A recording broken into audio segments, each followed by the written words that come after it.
Hey there, Ralph Velasco here of the Continental Drifter, where I share simple but powerful tips designed to make your travels easier and your photography even better.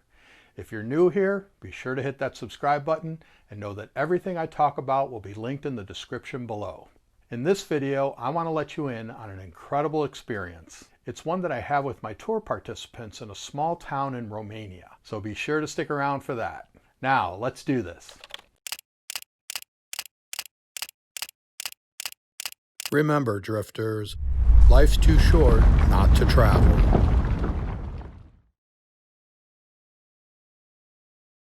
Every year for the past 6 years, I've spent the latter part of August and the beginning of September in the gorgeous but often overlooked country of Romania.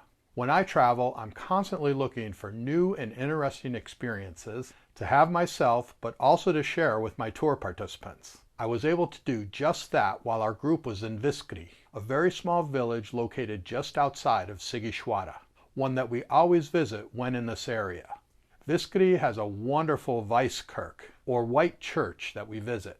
This fortified church was first started in the 13th century, and actually fortified in the 15th century, and it's a must-see for any visit to this part of Transylvania. But let's get back to the reason for this video. When it's open, we visit a small bakery that has a unique and interesting way of baking bread, and the process is referred to as bread beating, at least by us.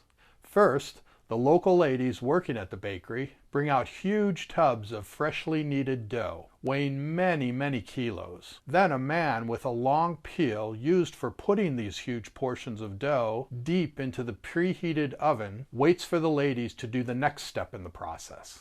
One flours the peel in anticipation of the huge 2 to 3 kilo piece of dough. Then the man strains to slide the dough into an available part of the oven. I was told that up to 60 of these loaves can fit into this particular oven, which is huge. After the loaves have been burnt to a crisp, on purpose, they're taken out of the oven, and the ladies mercilessly beat the loaves with large wooden sticks used to remove the thick blackened crust.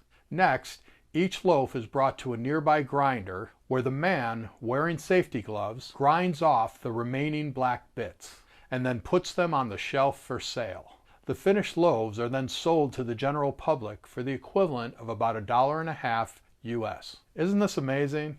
I just love to watch people in the groove doing what they do well. Have you ever seen bread beating in Romania? Or how about any other interesting process for making bread elsewhere in the world? Go ahead and put your answers here in the comments. I hope you enjoyed this video, and do let me know in the comments if you'd like more like it, and be sure to give it a thumbs up. If you haven't already, be sure to subscribe to the channel and turn on notifications so that you don't miss an episode. Next, head on over to the continentaldrifter.co website for more interesting travel and photography tips, and to download my free ebook. Remember, drifters, life's too short not to travel.